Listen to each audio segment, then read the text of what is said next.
दोग सोदपी, जशें सुरवातेक हांवें म्हणलां दोग सोदपी आयज आसात. एक सोदपी देव सांडला तांकां आमकां तो सोदता. जशें आयचें शुभ वर्तमान सोंपता आसतना आमी आयकलां, तो सांडलोलें तें सोदूंक आनी तारूंक मनशाचो पूत आयला. हो एक सोदपी. जाल्यार दुसरे वाटेन दुसरो सोदपी जेजू कोण तो पळोवंक सोदतालो, हो जाकेव. म्हणटच एके वाटेन जेजू आसा जो सांडलोल्याक सोदतालो, आनी दुसरे वाटेन आसा जाकेव जो कोण आसा ताका सोदतालो. बाबणीनो, आयचो आमचो नियाळ करूंक आयज जायते मुद्दे आमचे लागीं आसात. सेर्मांव बरो व्हडलो जातलो, ह्या पासत जेजू कुशीन दवरता, फकत जाकेवाचेर इल्लोसो भर घालता. जाकेव सोदतालो तो सांडूंक नासलेलो, म्हणजे जेजू सांडूंक नासलेलो. जेजू सोदतालो तो सांडलेलो, जाकेव सांडलेलो. तर हो सांडलेलो जाकेव जो कोण सांडूंक ना ताका सोदता. कित्याक सांडलोल्यांतलो परतून आपूण मेळ्ळलो जातलो जाल्यार ताका ह्या जेजूची गरज आसा. बाबडीनो, जाकेवा सारको आनीक एक सोदपी आमी पयल्या वाचपान आयकला, एलियाजार. जाल्यार तो कितें सोदता ताचें कांय सांडूंक ना. जाल्यार जे भाशेन जेजू सोदता ते भाशेन एलियाजार सोदता. म्हणजे जें कितें आसा तेंच सांबाळून दवरूंक सोदता. जाकेवाचेर जरी तर आमी नदर मारली आनी एलियाजाराचेर आमी जरी तर नदर मारली, आयज आमच्या समाजान जाकेव जायते आसात आनी एलियाजारूय आसात. आयज एलियाजार कोण? बाबणीनो, हें वर्स जेन्ना सुरू जालां, ह्या वर्साक जेन्ना वर्ल्ड एनवायरमेंट डे मनयलो, तेन्ना युनायटेड नेशन्सान आमकां दिलें a decade of restoration of ecosystems. म्हणल्यार जें कितें सांडलोलें आसा ह्या संवसाराचें, ही सगळी जिविताची सांकोडूच सांडून पडलेली आसा, ती परतून बांदून हाडूंक, परतून सोदूंक ही आख्खी डेकेड, ही 10 वर्सां रेस्टोरेशन ऑफ इकोसिस्टम्स. जाल्यार आयच्या पयल्या वाचपान एलियाजाराची खबर आमी आयकता. जेन्ना तांचेर ताच्या जिविताचेर, तांच्या भावार्थाचेर जेन्ना आक्रमण जाल्लें, कालच्या दिसा खेरीत भाशेन आमी आयकलां कशे भाशेन हो अंतियोक एपिफानूस, जे कोण भोंवतणचे ऑन भावार्थी आसले लोक, तांच्यो सगल्यो चाली घेतात, तांच्या देवाक आपल्या भितर हाडटात. आनी हातूंतली एक चाल हें दुकराचें मांस खावपाचें. आमी गोंयकार सगळे दुकराचें मांस खाता, ते भाशेन न्हू, पूण खेरीत भाशेन जे जुदेव आसात, ह्या जुदेवांची चाली रिती एके भाशेन काडून उडोवपाची पद्दत चालू आसलेली. भायले जे आसात आनी ऑन भावार्थी आसात, तांच्यो चाली रिती, तांचो भावार्थ जेरुजाल्यान, तो इज्रायलान भितर हाडपाची पद्दत चालू आसली. असल्या वेळार जायत्या जाणांनी आपलो धर्म सोडलो, जायत्या जाणांनी तांचे फाटल्यान वचून मौजा मारपाक सुरू केली. तांकां जायत्यो सवलती मेळटाल्यो, म्हणजे राजाच्या आंगणान तांकां सवलती मेळटाल्यो. आनी आमी आयकलां कशे भाशेन एलियाजाराचे इश्ट जे आसले, आदले इश्टागतीक लागून ताका साल्वार करूंक सोदताले. ते जाणा आसले की हो एक मनीस आपणाचे हक्क आसा ते सांडपाचो ना, हो एक मनीस आपणाचे जे वॅल्यू सिस्टम जो आसा तो सोडपाचो ना, हें ते जाणा आसले. ताका रेस्पेतूय दिताले. आनी ह्या पासत तांणी ताका ऑप्शन दिलें.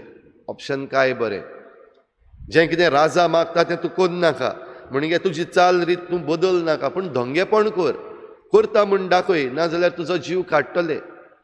ज्या कोणा लागीं पवित्र पुस्तकाच्यो प्रती आसल्यो, तांची पुस्तकां पिसताले.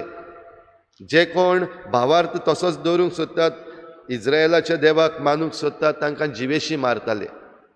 तर हें जाणा आसतना ते ताका फकत इतलेंच सुचयतात, धोंग घे, तुजो भावार्थ सोडी नाका, पूण राजाक दाखय, लोकांक दाखय. पूण एलियाजार जाणा आपूण जरी तर सांडलो जाल्यार आपणा फाटल्यान आनीक जायते जाण सांडटले, भोव करून तरणाटी सांडटली. जे कोण तरणाटे आपलो भावार्थ सांबाळपाक सोदतात, देवाच्या वाटांनी चलूंक सोदतात, ते सांडून वेतले. देखून ते सांडोना जावंक आपूण जो जिवो आसा तो मरत जाल्यार पासून चड बरो. आनीक एक वस्त काय बरी सांगल्या, आतां म्हजे थोडेच दीस उरल्या, तूं थोडींच वर्सां उरल्यान हे म्हातारे पिरायेर हांवें अशें करूंक म्हाका सबना, हे म्हजे पिरायेक सबना. थोडीशीं इल्लीं सुबेज वर्सां घेवन जरी तर हांव जायत्या जाणांक सांडयता जाल्यार तें उपकारो ना. देखून खुशे मनान आपलो जीव रिस्कार घालून तो मुखार चल्लो. आनी न्हूच फकत बेश्टें पूण दाखोवन की जें कितें राजा सांगता, जें कितें वांकडें राजा सांगता, म्हणजे इज्रायलाच्या देवाक सांडूंक, ह्या तरणाट्यांक वायट देख दिवंक हें हांव करूंक तयार ना, हें उक्तेपणी दाखयता, मरूंक कबूल जालो. म्हणटूच जें कितें आसलोलें तें ताणें सांडूंक दिवंक ना, सांबाळलें. दुसरे वाटेन आसा जाकेव, जाचें एके भाशेन सगळेंच सांडलोलें. जेरिको ह्या नोंगरांत वो ह्या शारांत तो मुखेल धोंड वसूलदार. जेरिको म्हणटात तें शार जेरुजाल्यान भितर सरचे पयलीं उदेंतीक तावन जे कोण जेरुजाल्याक येताले पिलग्रिम्स कशे, तांकां जेरिको ह्या नोंगरांतल्यान भितर सरूंक पडटालें. म्हणटच जे भाशेन आमी गोंयां भितर सरता आसतना आमचे चॅक पोस्ट आसात ते भाशेन म्हणूं येता. चॅक पोस्टाचेर टॅक्स घेताले. आनी हांगासर जाकेव आनी ताचे सांगाती जायतीं वस्तू आडगां करताले, जायते जाणांक लुट्टाले, सुबेज घेताले.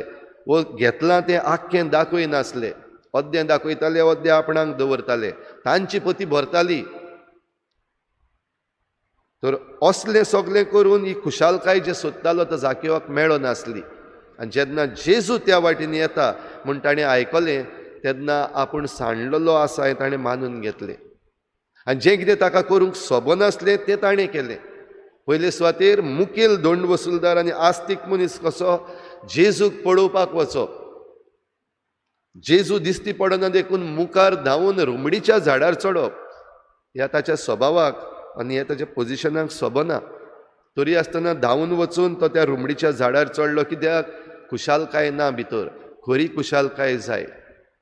आनी जरी तर भाव भयणीनो आमी हो दिश्टावो आमच्या दोळ्या मुखार हाडलो, आनी जे भाशेन आमी जायतीं जाणां सिरियल्स पळयता, हिंदी सिरियल्स टीव्हीचेर, तें जरी तर आमच्या दोळ्या मुखार हाडलें, म्हाका दिसता सिरियल करपी जो आसा तो होच भाग परतून परतून दाखयतलो, रिपीट करतलो, स्लो मोशन दाखयतलो, ह्या एंगलान दाखयतलो, त्या एंगलान दाखयतलो, जंय जेजूची नदर आनी जाकेवाची नदर एक जाता.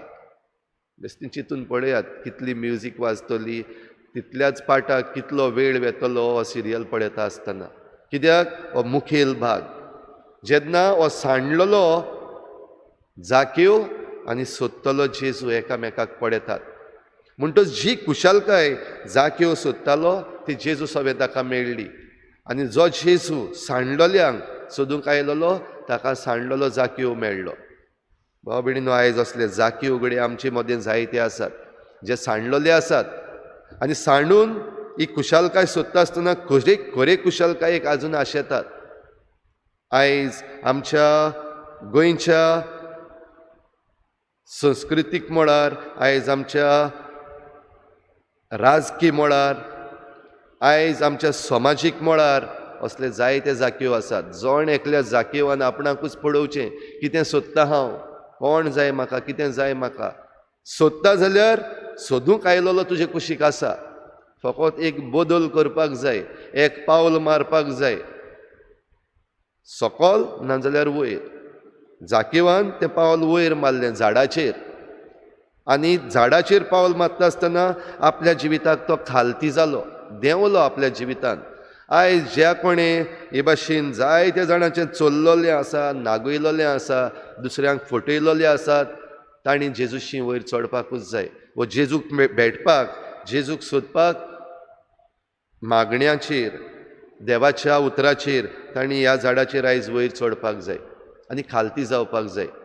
भोव करून ह्या दिसांनी जायते कॉम्प्रोमायजीस चलतात. एलिएझर हाका कॉम्प्रोमायज करपाक लायलोलो, तूं दुकराचें मांस खायनाका, पूण तूं जें मांस खाता तुवेंच रांदलोलें हाड आनी तूं खा, तूं सुट्टलो, कॉम्प्रोमायज कर.